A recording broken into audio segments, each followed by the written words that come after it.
Imagine un instant que tu puisses devenir exactement la personne que tu rêves d'être. Pas demain, pas dans un an, mais ici et maintenant. Choisir d'être ce que l'on veut être n'est pas juste un concept, c'est un appel à l'action, un appel à l'autodétermination, te convaincre à prendre les rênes de ton identité et à défier les étiquettes et les jugements qui te sont imposés. Es-tu prêt à découvrir comment le stoïcisme peut t'équiper pour sculpter ta vie selon tes propres termes? Alors explorons cette puissance de choix qui t'appartient entièrement. Tu es sur le point de découvrir qu'être soi-même, c'est un choix stoïque. La question essentielle que tu dois te poser est « Qui veux-tu être ?» et non pas laisser cette décision aux mains des autres. Le stoïcisme nous enseigne que tu es le sculpteur de ton propre caractère, le forgeron de ton destin. Ne cède pas ce pouvoir d'indépendance, il est à la racine même de ton être. Prends le temps d'évaluer les profondeurs, de reconnaître d'où tu viens et d'embrasser la liberté qui est la tienne, la liberté d'être toi-même, sans compromis ni imitation. C'est en pratiquant cette introspection stoïque que tu te construiras une identité qui est vraiment la tienne, une identité choisie et non imposée,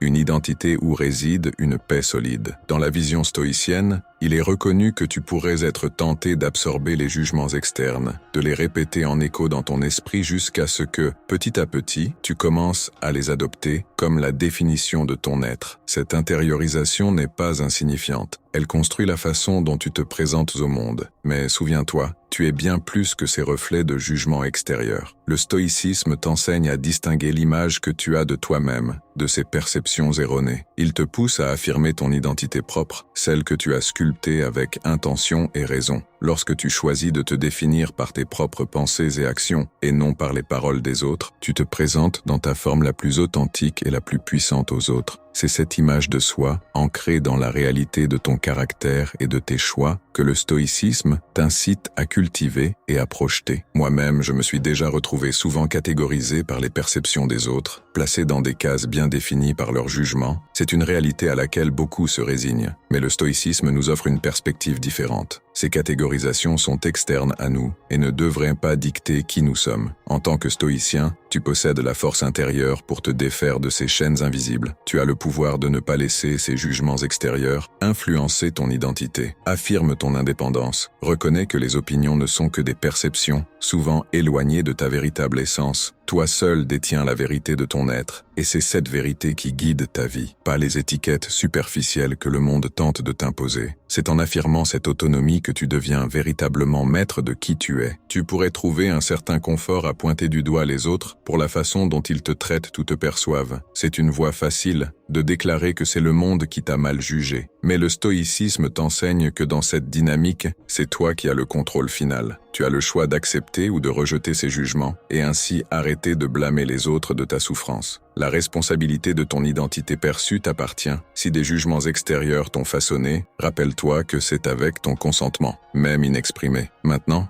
armé de cette conscience, tu peux choisir de ne plus accepter passivement les perceptions des autres comme la vérité. C'est en prenant cette responsabilité que tu libères ton identité des griffes du blâme et que tu la réclames comme tienne, construit par ta propre main et selon ta volonté stoïque. L'insatisfaction se glisse souvent dans ton esprit lorsque tu permets au jugement négatif des autres de te toucher. Le stoïcisme, cependant, t'offre un bouclier contre cette contrariété, une réflexion personnelle robuste. Lorsque tu constates que tu accordes de la valeur à l'opinion des autres, c'est le moment de revenir à toi-même. Les gens peuvent être durs dans leur jugement, c'est un fait, mais la perspective stoïque te rappelle que la seule appréciation qui compte réellement est la tienne. C'est en te recentrant sur ta propre évaluation, en cultivant ta vertu et en te concentrant sur ta progression personnelle que tu peux surmonter cet inconfort. Ton estime de toi doit être ancrée dans ta propre compréhension et ton acceptation de qui tu es, pas dans les critiques extérieures. C'est ainsi que tu resteras intouchable face aux tempêtes de jugement. La capacité d'être catégorisé par autrui est hors de ton contrôle, mais le stoïcisme te rappelle que tu as un pouvoir plus grand, celui de définir et de communiquer ta propre évaluation. C'est une force intérieure que personne ne peut te prendre. Même face aux étiquettes que les autres tentent de te coller, tu peux choisir de ne pas les accepter en tant que vérité, La manière dont tu te perçois et la confiance avec laquelle tu exprimes cette perception sont des points forts de ton identité personnelle. Le fait d'embrasser cette auto-évaluation, de la nourrir et de la partager avec assurance, c'est là où réside ta véritable puissance. Accepte cette capacité à reconnaître le vrai toi et tu verras que l'opinion des autres n'altère pas qui tu es, mais devient plutôt un reflet de leur propre perspective, pas de la tienne. Merci d'être resté jusqu'à la fin, mon ami stoïcien.